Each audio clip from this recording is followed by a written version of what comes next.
The traveler who crosses Bolivia's high plateau toward its chief city, La Paz, comes upon it suddenly, picturesque, bright-colored, a city in miniature. Here, 250,000 people live in a modern community, 2.5 miles above sea level.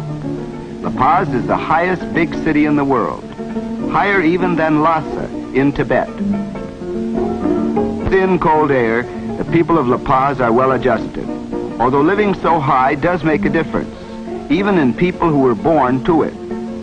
The paseños, as residents of La Paz call themselves, are likely to alternate between periods of nervousness and apathy. And the foreigners who come from such sea-level points as Lima or New York or Buenos Aires find that the scarcity of oxygen converts climbing a flight of stairs into a major physical effort, and walking up one of the steep streets becomes a Herculean task. No matter where one wants to go in La Paz, it always seems to be uphill going and uphill coming back. There are many strange phenomena in life at this altitude. There's so little oxygen that fires are difficult to start, so no one carries fire insurance. An automobile loses 40% of its power, and it takes 6 minutes to boil a 3-minute egg.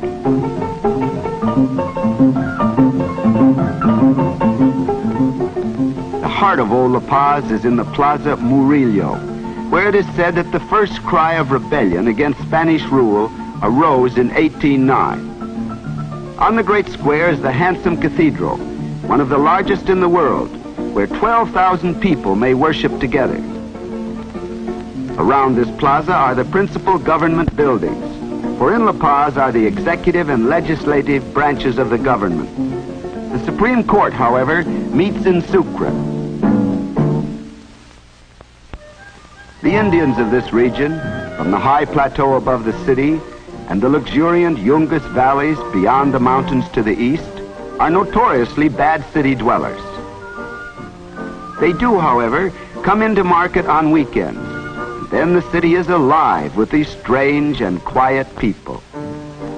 They are, for the most part, of the ancient Aymara tribe. Long before the Incas, they were a powerful race. They make their headquarters in the old inns, whose courtyards become warehouses for their goods.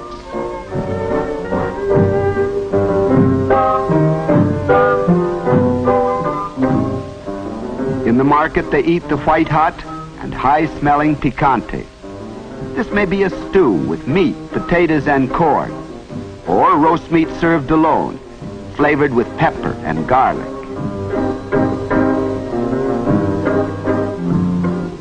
Here they bargain for little piles of pale green leaves, called coca, from which the drug cocaine is derived. To these people who chew it like tobacco, it is an opiate to help them to endure the bitter cold and the hard labor. But the habitual use of coca dulls the intellect, so that enlightened Bolivians are now trying to stamp out the practice. But even more characteristic of the La Paz scene than the Indians are the Cholos, people of mixed Spanish and Indian blood. They comprise about 25% of Bolivia's population. Adaptable, colorful, and intelligent, they grow daily more important in Bolivian national life. Sometimes parading on a saint's day in a cloud of confetti and incense, more often gliding along under loads that would stagger a husky North American at this altitude, they are as omnipresent as the cobblestones of the street. Their great festival of the year is Alacitas, modernized remnant of an ancient Indian custom. Here the Cholos and Indians come from many parts of Bolivia, bringing their own handicrafts to sell. But the real star of the festival is the Akeko, a tiny plaster mannequin, a good fairy of prosperity in ancient legend. For the people believe that if they purchase at the fair miniature reproductions of things they want during the year, and if they hang them around the Akeko, their wishes will be granted.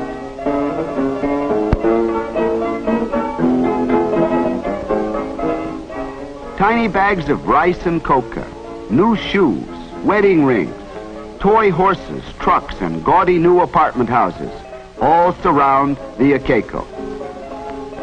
Then the jolly little god and all his fine wares will stand guard in the household of his purchaser until he makes all the dreams come true, or at least until the fair of Alacitas returns next year.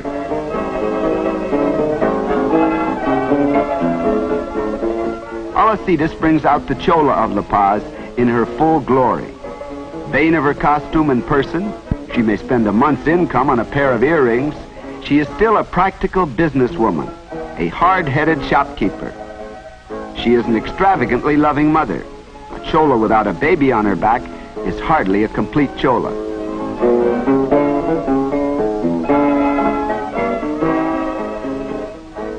Humorous, quixotic, sharp-tongued, the Chola is unique and knows it.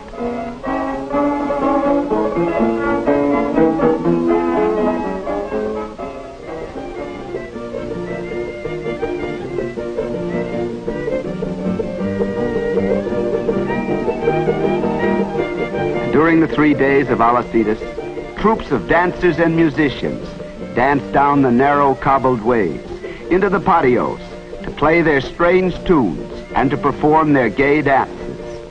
Whirling in her bright shawl and dozen petticoats, the inevitable derby set at a jaunty angle, the Chola is a gay and provocative figure, unlike any other in the world.